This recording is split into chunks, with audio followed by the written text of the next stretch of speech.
Hello everybody and welcome to Lights Up, the official podcast of the WNBL.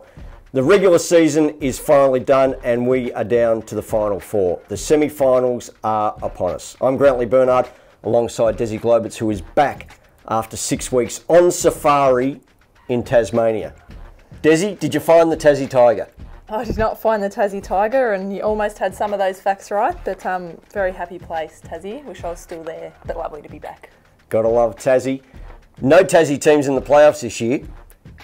No Tassie teams in the regular season either. No. But why don't you tell us about the last round of the regular season anyway? Certainly can. The WNBL wrap from round 19. The Canberra Capitals, 60, were defeated by the West Coast Waves, 62. For the Caps, Nicole Hunt had 18 points. For the Waves, Natalie Burton had 16 points and 9 rebounds, with Toni Edmondson hitting the winning basket with 8 seconds to play. The Logan Thunder at home managed only 38 points and were defeated by the Townsville Fire, 63. Kristen Veal had 13 points there for the Thunder, and Jessica Adair had 14 points, 9 rebounds for the Fire.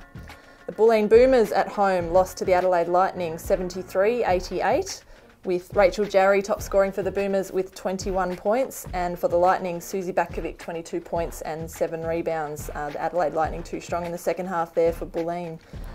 Dandenong Rangers lost a tight one at home to the Adelaide Lightning, 69-71. For the Rangers, Jenna O'Hea, 19 points and 10 rebounds. The Rangers unable to hit from outside the arc for the entire game there.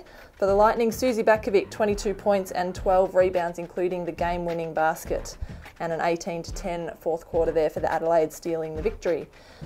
Sydney Flames at home defeated the West Coast Waves 76-60. For the Flames, Sarah Graham 21 points on 8 of 11 shooting, and for the Waves, Toni Edmondson contributed well again with 12 points.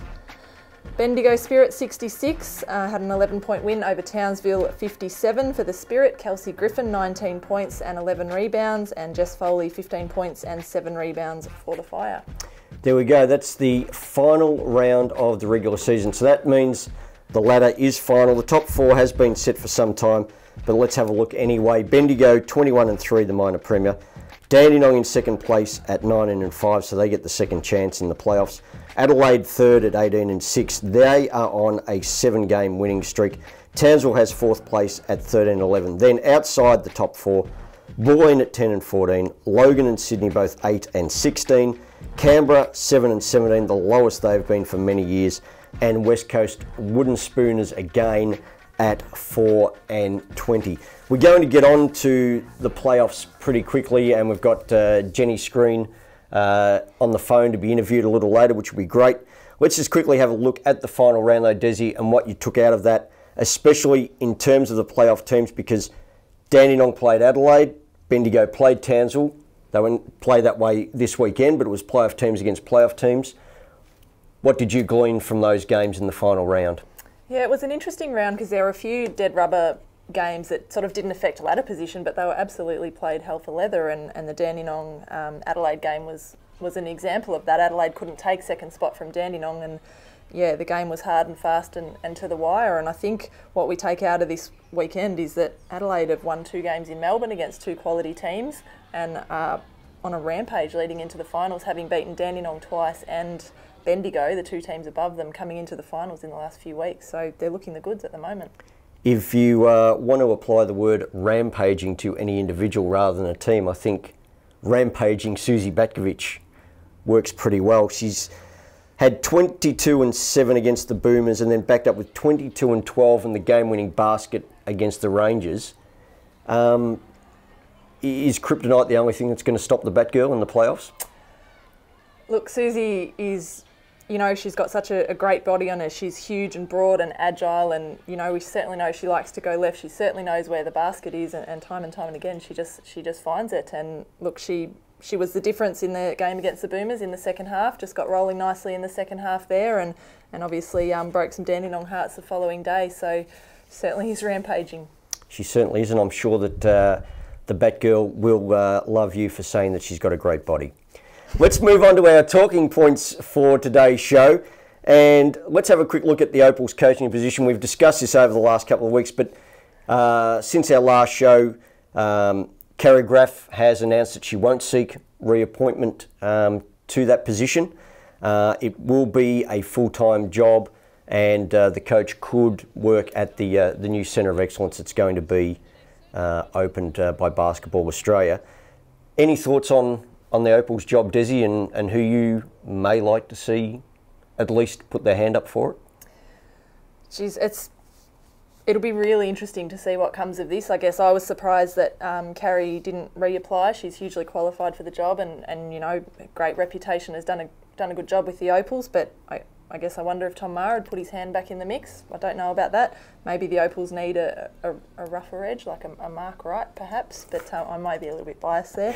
But you know, someone like Pete Buckle as well has served a lot of time under the likes of Carrie. I mean, anyone can put their hand up, can't they? It'd be really interesting to see which way it goes. A player who has emerged for the Opals in the last couple of years is Rachel Jarry. And in the past week, she signed with the Minnesota Lynx of the WNBA. She was drafted, didn't go last season, but has signed to play this season. That's a big move for her. Yeah, it's exciting. It's really exciting. And, you know, Rachel's someone that goes out there and gets after it and plays hard and all of those things. And I'm sure that will be seen really quickly in her training camps and when she gets to Minnesota. So, yeah, certainly wish her all the best of luck and hope that goes really well. It'd be fantastic to see another Aussie tearing up the WNBA over there. She does have, I guess, all those qualities you talk about. You know, she's a one-percenter, that if there's a loose ball, she's going to dive on the floor to try and get it. She works hard both ends of the floor. Is her game going to fit in the style of the WNBA? I think she'll make it fit. I think she's that kind of person. There's a really quiet confidence about Jaffa it's certainly not an arrogance, but a quiet confidence in her work ethic. She couldn't work any harder if she tried. It's ridiculous. She's improving her outside game all the time. She's a little bit unorthodox, which makes her a little bit harder to guard. So a little bit in the mould of Penny Taylor. Where are you going to go with that drive? It's hard to know and hard to guard, and I think she'll make it work. Let's now move on to the playoffs, and the last two teams that we're going to preview in our series of playoff previews, Dandenong and Bendigo, the top two teams. The Rangers finished at 19-5 in second place. Their top players are top players, there's no question about that. Kath McLeod, 17.1 points a game and 6.3 assists. Jenna O'Hay, probably the best all-rounder in the league at 14.3 points, 6 rebounds, 6 assists. You can't really get much rounder than that. And Monica Wright, 14.2 points and 6.1 rebounds.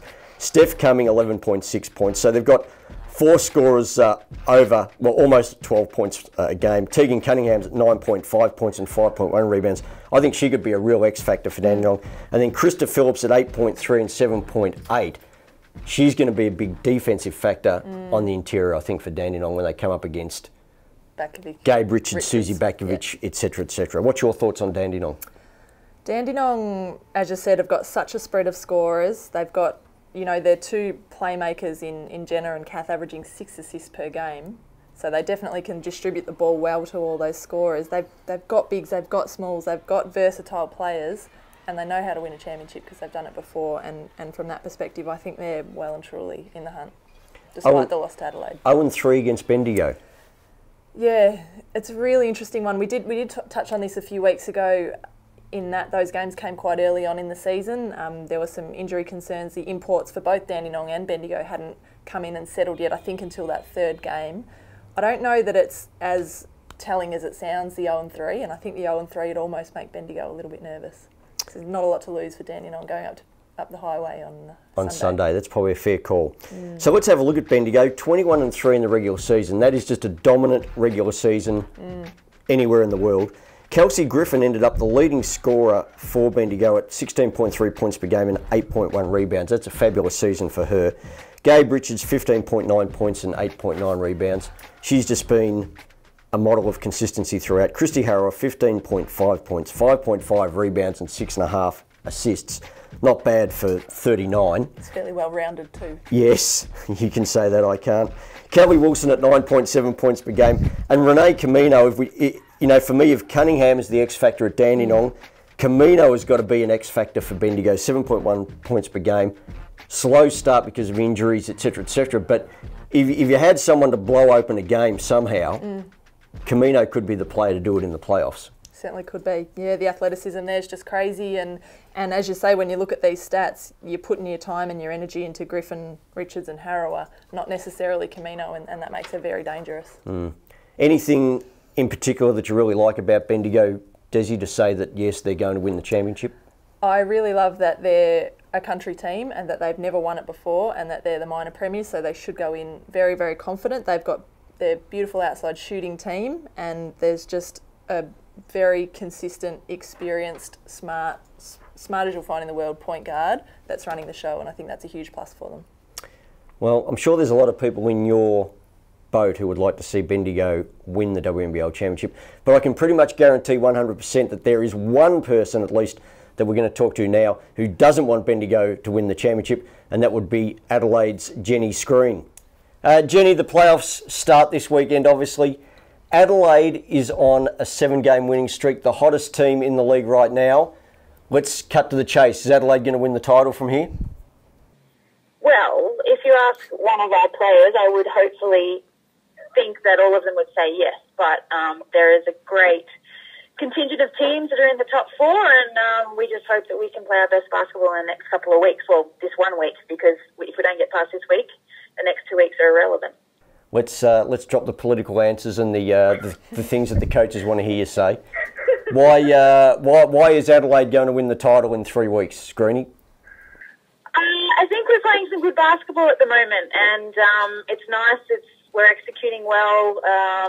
We've had 2 really tough games on the weekend, and we're playing some nice basketball at the right time. So if we continue to do that and we follow the plan that we're being asked of, then I think things will go our way. You said, Screeny, about your games in the last couple of weeks. You've managed to get wins over Dandenong and Bendigo going into this finals campaign. How important is that for you going in? I think it just raises the confidence. I don't think, that on the weekend we had Bulleen and Dandenong, they were dead rubber games because the Final Four was set. But in saying that, it's a game of momentum, a game of confidence as well. And, coming into finals, we all want to be riding on high confidence. So I think we're achieving that. But in saying that, Dandenong are still a formidable lineup. Bendigo is still a formidable lineup. And I think everyone's going to step up another notch in a week's time. Screeny, the Batgirl has been nothing short of sensational this season. Yeah. How big a factor is she going to be for you over the next couple of weeks? Oh, no, huge. I mean, like she always is. She's massive for us. She's dominant both ends of the floor.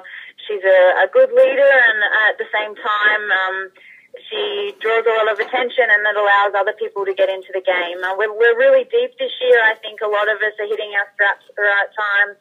Laura Hodges is doing a great job, and also Joey Hill comes in for some great minutes as well at the ripe old age of almost 40. So I think we're doing really well, and the depth of our young girls is really good. So I think things are good. She's great, and I love playing with her, and like I do the rest of my teammates. Screeny, are there any demons after last year's final series, which unfortunately for your team didn't exactly go to plan? Does that play on your mind at all coming into this year's finals? Oh, yes, it does. Of course it does. You hate losing, 1, and 2, we bombed out big time after finishing on top. It was, to be honest, a little bit embarrassing.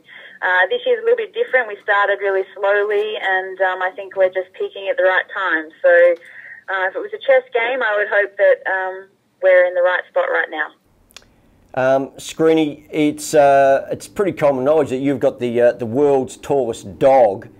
It actually stands up as about a 7-footer, does it not? He almost does. There is a photo of him and Luke Schenscher, and Schenscher's 213 centimetres and plays for Adelaide 36ers, and I think it's probably one of the only. Let's call him a horse dog that can stand cheek to cheek and dance with Shench. So, he's up there for sure. I guess, Jenny, I'm sure you guys aren't making the mistake in Adelaide of taking Townsville lightly. Certainly, I guess the big 3 from where we sit seem to be Dandenong, Bendigo and Adelaide. However, that's not going to be the case unless you get the job done on Saturday. Yeah, exactly. You could have said it better. Townsville is still strong. They've got some great talent as well. 2 really good imports that they've recruited. Chris is their coach. He knows our team inside out. A lot of South Australians. We're expecting a really good turnout on Saturday, and I think that's what we're focusing on, is just this week as we can. You know, the cliche and being told to say the right thing, but we have to, because after this week, if we don't get the win, there is no next week. So we'll be showing them all the respect, but hopefully we can come away with the win. Good luck for the playoffs. Good luck for the playoffs this weekend and maybe the weekend after. Thank you very much, guys. Take care. Have a great week. So there's Jenni Screen of the Adelaide Lightning, and no doubt she is looking forward to a very big playoff series coming up. As always, we like to answer some of the viewer questions that come in on Facebook and Twitter. And this week, the winner of the best question, Desi, will get a $100 skins voucher. A $100 skins voucher for the best question. So let's have a look at the questions. And the first one comes from, actually, two people. One question. Jane and Mark Hoskins. Do you think the Rangers can beat Adelaide in the finals after losing twice to them at Dandenong? Because if they're going to play Adelaide, it would be at Dandenong. Would be. Thoughts? Can the Rangers beat Adelaide? The short answer is yes, I think they can. Very decisive. Well, I'm not saying they will, and Adelaide certainly come in with a lot of momentum and a lot of confidence, having beaten them twice recently. But finals are a different ball game. It's 0-0. We go again and we go to war, and two very evenly matched teams. You know, Daniel would be looking to stop Susie and obviously Laura and Jenni Screen as well. But there's any number of players that Adelaide will have to shut down again, and they'll have to prove that they can do it again. Let's move on to our next question from Dylan Thorogood, who says, who do you think will be an X factor for each team and take their team to the grand final? Who's going to be the X factors in the semis, Desi? In the semis, we touched on this a little bit. We mentioned Camino there for Bendigo earlier as someone that's sort of coming into a little bit of form and had injury worries earlier in the season, and a player to watch for Bendigo. For Dandenong, I can't go past Jenna O'Hea. I've seen her play a brilliant season before and just find another level in finals. I'm going to go with our interviewee, Jenni Screen, for Adelaide. She is a huge competitor. She just competes and competes. She can shut someone down, and that's vital in grand finals, and a very defensive style of game that she likes to play, and she likes to shut someone down. And, you know, having her match up on a Jenna O'Hea, for example, would be just a hell of a contest. And Jenny's just shooting the ball beautifully at the moment, so she can impact at both ends. And more than that, I think she's one of those players that's sort of the glue for her team. I think she composes her team. She speaks, you know, really positively to her teammate. She keeps everyone cool and composed around her, and I think that gives her the X factor for me. Okay, there's a couple of good questions for us, and the prize of a $100 skins voucher. It's in your hands, Desi. Who gets the voucher? I think Dylan Thorogood. I think his question about who will be the X factor was a very good one, and certainly made me put my thinking caps on. I'm not sure you contributed too much there. No, I don't think at all. Dylan Thorogood gets the $100 skins voucher, and the WNBL will be in contact with you, Dylan, ASAP. Desi, the semi-finals are coming up Saturday and Sunday. Why don't you give us the details on the games? So on Saturday, it's the Adelaide Lightning at home to the Townsville Fire. This is at the Adelaide Arena at 3:30 p.m. The game will be televised live on ABC TV. And on Sunday, the Bendigo Spirit will host the major semi-final against the Dandenong Rangers at the Bendigo Stadium from 4 p.m. and again live on ABC. So two big games, both on TV, but if you are in Adelaide or Bendigo, get along. They are going to be great games. Absolutely. Don't forget, if you want to follow the WNBL right throughout the playoffs, you can do so on the league's website, wnbl.com.au. You can follow everything on the Twitter account at WNBL and the Facebook page. You can follow, of course, the players also at Twitter. You can follow Desi Globe at 6 and Sharon Milner for the co-hosts of Lights Up. And Desi, all throughout the season, we've had fantastic support from our sponsors, starting with IINet, Champion, ABC, the Australian Sports Commission, Sporting Pulse, Sporting, and ANFA. So we're coming into the playoffs. That means there's only 3 weeks left of the season. In 3 weeks, we'll know who the champion is for 2013. When we come back next week on Lights Up, there'll be 3 teams left. Who do you think will be the one that bowed out? You really just said before, didn't you? Unfortunately, I think it's going to be Townsville. Okay, we'll see. We all will also know who's going to host the grand final. We will. Very interesting. Having it at your place? Could do. Fairly small. Come back next week and we'll find out whether Desi's hosting the grand final at her place on Lights Up.